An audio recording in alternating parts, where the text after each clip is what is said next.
ಕಡನೆ ಭೀಮನ ಬಗ್ಗೆ ಒಂದು ಹೊಸ ಥ್ರಿಲ್ಲಿಂಗ್ ಸ್ಟೋರಿ ಇದೆ. ಮಿಸ್ ಮಾಡಿದ ಎಲ್ರು ಕೂಡ ನೋಡಿ. ಹಾಗೆ ಪ್ರತಿಯೊಬ್ಬರಿಗೂ ಸಹ ಯಾರೆಲ್ಲ ಭೀಮನ ಫ್ಯಾನ್ಸ್ ಇದ್ದಾರೆ ಎಲ್ರಿಗೂ ಶೇರ್ ಮಾಡಿ. ಸೊ ವಿಚಾರ ಈಗ ಏನು ಅಂದ್ರೆ, ತಮ್ಮೆಲ್ರಿಗೂ ಕೂಡ ಗೊತ್ತು, ಮೂಡಿಗೆರೆ ತಾಲೂಕಿನಲ್ಲಿ ಭೀಮ ಇದ್ದಿದ್ದು ಅದು ಗುಂಪಿನ ಒಳಗೆ. ಗುಂಪಿನಲ್ಲಿ ಆರಾಮಾಗಿ ಸುತ್ತಾಡ್ತಾ ಇದ್ದ. ಆದ್ರೆ ಈಗ ಒಂದು ಬೆಳವಣಿಗೆ ಏನಾಗಿದೆ, ಭೀಮನ ಹೊಸ ನಡೆ ಏನಾಗಿದೆ ಅಂದ್ರೆ, ಸಕಲೇಶಪುರ ತಾಲೂಕಿಗೆ ಭೀಮ ಪುನಃ ಎಂಟ್ರಿ ಕೊಟ್ಟಿದ್ದಾನೆ. ಅದು ಸಿಂಗಲ್ ಆಗಿ ಬಂದಿದ್ದಾನೆ, ಅದು ಗುಂಪನ್ನ ಸಹ ಬಿಟ್ಟಿದ್ದಾನೆ ಅನ್ನುವಂತ ಒಂದು ವಿಚಾರ.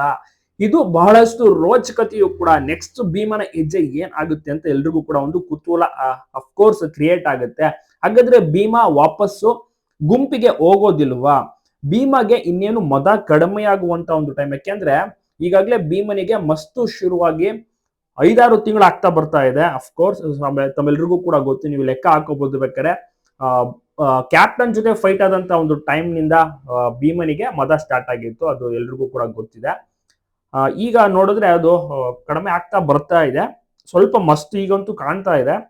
ಸಕಲೇಶಪುರ ತಾಲೂಕಿಗೆ ಎಂಟ್ರಿ ಕೊಟ್ಟಿದ್ದಾನೆ. ವಿಚಾರ ಏನು ಅಂದ್ರೆ, ಇಫ್ ಇನ್ ಕೇಸ್ ಭೀಮನಿಗೆ ಏನಾದ್ರೂ ಮದ ಕಡಿಮೆ ಆದ್ರೆ ಗುಂಪನ್ನು ಸಹ ಕಂಪ್ಲೀಟ್ ಆಗಿ ಬಿಟ್ಬಿಡ್ತಾನೆ.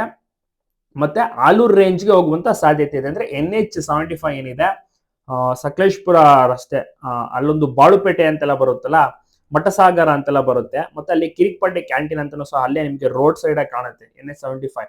ಸೊ ಒಂದು ರಸ್ತೆನ ದಾಟಿದ್ರೆ ನಿಮ್ಗೆ ಆಲೂರು ರೇಂಜ್ ಸಿಗುತ್ತೆ. ಆಲೂರು ರೇಂಜ್ಗೆ ಹೋಗುವಂತ ಸಾಧ್ಯತೆ ಇದೆ. ಅಲ್ಲಿ ವಡೂರ್ ಫಾರೆಸ್ಟ್ ಅಂತ ಬರುತ್ತೆ, ಅಲ್ಲಿಗೆ ಹೋಗುವಂತ ಸಾಧ್ಯತೆ ಇದೆ ಬಹುತೇಕ. ಮತ್ತೆ ಭೀಮ ಕಂಪ್ಲೀಟ್ ಆಗಿ ಸೈಲೆಂಟ್ ಆಗ್ಬಿಡ್ತಾನೆ, ಎಲ್ಲೂ ಸಹ ಹೆಚ್ಚಾಗಿ ಕಾಣಿಸ್ಕೊಳ್ತಿಲ್ಲ, ಅವನ ಪಾಡಿಗೆ ಅವನು ಸಿಂಗಲ್ ಆಗಿ ಸುತ್ತಾಡ್ತಾ.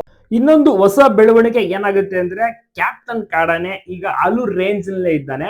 ಸೊ ಆತನಿಗೆ ಮದ ಇಳಿದೆ ತುಂಬಾ ದಿವಸ ಆಗಿತ್ತು, ಮತ್ತೆ ಆತನಿಗೆ ಮದ ಬರುವಂತ ಚಾನ್ಸಸ್ ಸಹ ಇದೆ. ಇಫ್ ಇನ್ ಕೇಸ್ ಆತರ ಏನಾದ್ರು ಆದ್ರೆ ಕ್ಯಾಪ್ಟನ್ ಮತ್ತೆ ಬಿಕ್ಕೋಡು ಭಾಗಕ್ಕೆ ಆಗಮಿಸುವಂತ ಸಾಧ್ಯತೆಯೂ ಸಹ ಇದೆ. ಆ ಕಡೆ ಭೀಮಾ ಹೋದ್ರೆ ಈ ಕಡೆ ಕ್ಯಾಪ್ಟನ್ ಎಂಟ್ರಿ ಕೊಡ್ತಾನೆ.